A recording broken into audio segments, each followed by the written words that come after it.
In this lecture, we will learn how to make inclined line. This line is inclined at 60-degree angle of 40 mm length, and this line is also inclined at 60-degree angle of 25 mm length.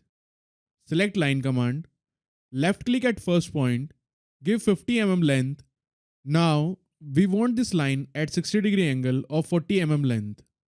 First give 40 mm length, then press Shift plus smaller than key from keyboard and give angle of 60 degree.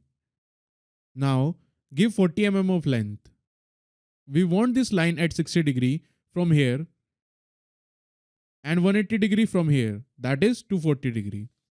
First give 25 mm of length, then press Shift plus smaller than key from keyboard and give 240 degree angle.